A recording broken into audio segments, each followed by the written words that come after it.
mga kabakyard. Update po tayo dun sa nanganak na baboy kagabi. Tayo na po. Ito na po yung bodega natin. Dumating na yung mga kids uli natin kaya may laman na uli. Ayun na po yung nanganak kagabi na pinanak natin. Isa, dalawa, tatlo, apat, lima, anim, pito, walo, sampu. Labing isa po yung naging anak. Kasi meron po yung sinasabi ko sa inyo na buka yung paa. Kailangan natin siyang talian. Ito po yung kagabi. Labing isa. Ingay na, hindi pa tayo nakapagpakain ha.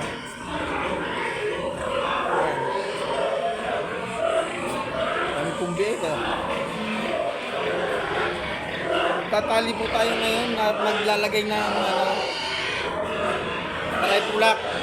I-spray po yun sa bibig para maiwasan natin yung mga pagtatae. Bago mag 24 hours po, kailangan nating malagyan ng Tri-Tulak. Bali ngayon po pala ginagamit ko Head Start na oral suspension po. Ayan.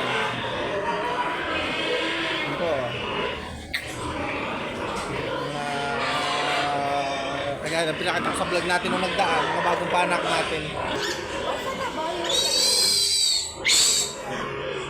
Masapa.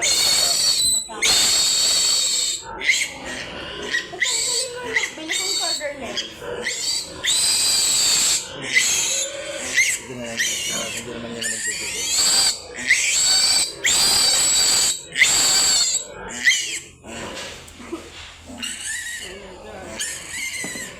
Ito po yung sinasabi ko sa inyo, tinatalian natin. Pag lumalabas sila na naka-split po yung paa nila, tinatalian ko yan para Use yung kanilang mga para po maayos yung kanilang paa.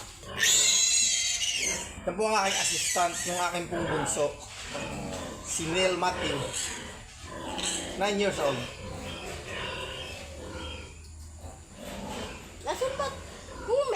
Nasaan ba talaga sila naglalagay yung penis? Nasa tiyan. Nasa tiyan? Dito sila dito. Dito. Yan yung malapit din sa puso. Kung paano nagsakaroon ng penis? Yan sila. Ano ba belly button lang? Ha? Ano belly button? Ito mo konti. Mga 2 inch po. Yan. Mga 2 inch po yung ginagawa nating pagitan.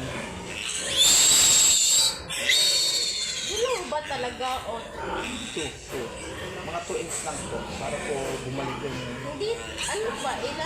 Ilan ba na gagawin natin yung ganito? Isa lang siya. Nalagyan ko nila sa kagabi. Baka pwede nyo ito gawin mo. Yan. Tapos na po. Ang galing na Kailan ko yan. Ayan din ba? Pagka lumalabas na nakabuka yung legs po nila. Sige man, hawak ko lang. Then sasabihin na po natin yung paglagay na head start po yung ginagamit ko ngayon. Kailangan po to para... Kaya sa ano? Dito na yung pentel ko doon. Pentel, nandiyan sa mga lagayan. Ito po nakakatulong po para maiwasan natin ang pagkatae. Kailangan tulong po ito. Pentel, baby, pentel.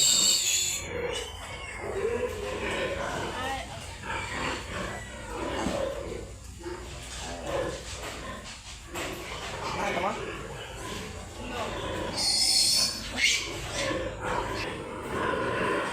Para ba yan sa ano, Papa? Para sa pagkatae. Ganito.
Baka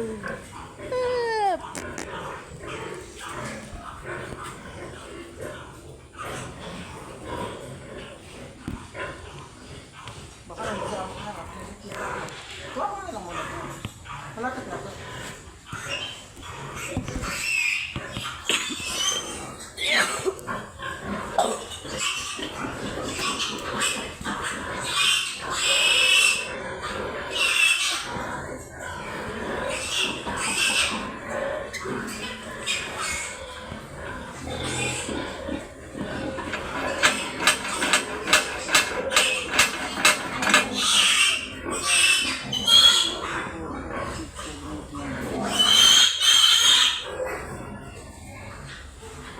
Fire!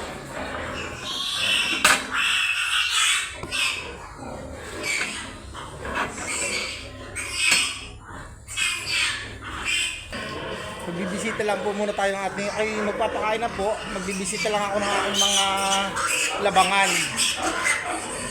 May mga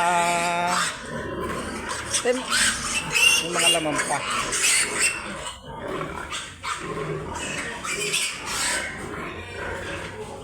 Ayan, meron pa po. Ayan po. Ngayon po, magpapalit ako ng pakain. Starter po, lilipat ko sila sa grower. Kaya po dalawang sako yung nandito. Isang grower, isang starter. Pinagmimix ko po yan pagka maglilipat na po ako. Kasi ito, starter pa lang po itong kain nila eh. Ay lilipat po sa grower. Kaya naman po ginagawang gayon na paglalahok para po hindi mabigla yung mga wala na po laman yung tiyan nila. Minsan po kasi pag nagtatae pag binibigla natin ng lipat sila sa pakain. Yan aking mga tagabantay dito sa kulungan. Yan po, lilipat po natin sila kaya po sila pag dito dalawang grower, dalawang starter. Yan po, kasi paglalahokin po natin yan bawat isang labangan. Ito.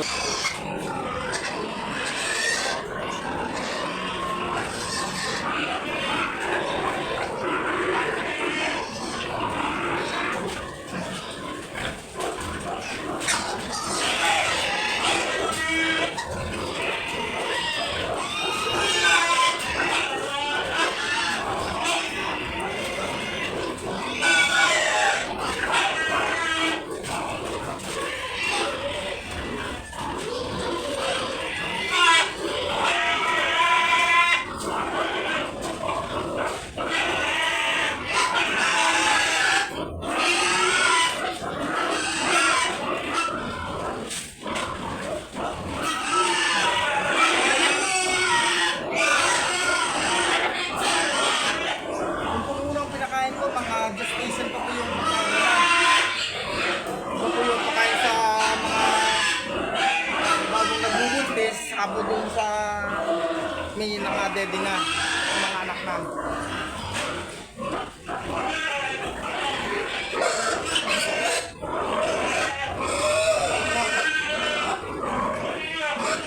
Tayo para po sa laki sila po sa mga may po sa mga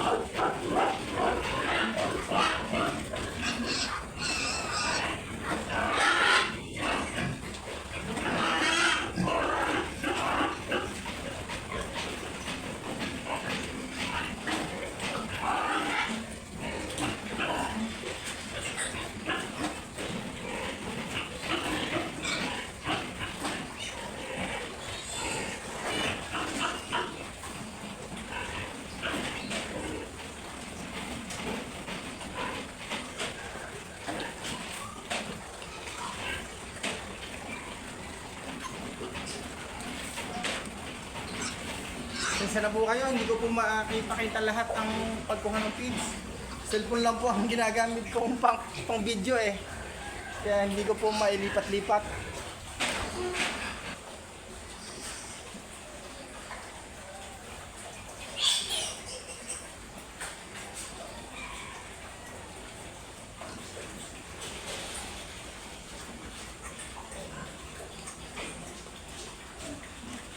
Para po pala dun sa mga babagong nag-aalaga ng baboy, lalo na po sa mga nag-iinahin, yung pong mga inahin na bagong panganak, hindi po yan pinapakain. Pagkapanganak, 24 hours po bago pakainin. Ang nagiging epekto naman po pag napakain natin, lalo na po na sobrang sa busog, tumitigas po yung dede, halos nahihirapang magpadede or ayaw lumabas ng dede. Kaya po ganun, hindi po agad pinapakain. Tapos yung pakain po sa kanila, unti-unti lang po, padami ng padami hanggang maabot nila yung tamang kain nila. Kagaya ko po na sa akin po, pag may mga biik na, halos nagta-times 2 yung pakain nila.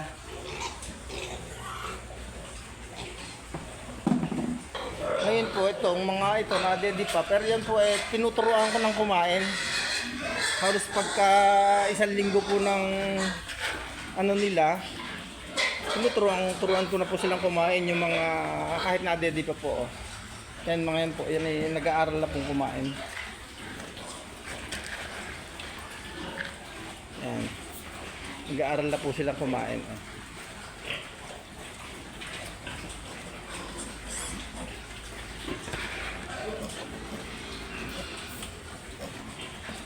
Yan. Basta po ang sa akin po ang bago ko po sila turuan kumain, nilalagyan ko muna sila ng painom. Mas nauna po sa akin yung pag-aaral nilang uminom bago po ako maglagay ng pakain sa mga biik na kasama pa ng inahin. Pero ito lang po naman ang tinuturuan ko pa, apat po silang tinuturuan kumain. Yan po, sila pa po, apat pa lang sila. Kasi sabi ko nga po, yung iba po kasi mga bagong anak pa. Ito, nag-aaral na silang kumain. Yan, sila po yun. Buto ito po, siguro mga nung date ba tayo? Yun. Po Martes sila, mag-aaral na rin. Doon sa kabila. Yan, mag-aaral na rin po sila.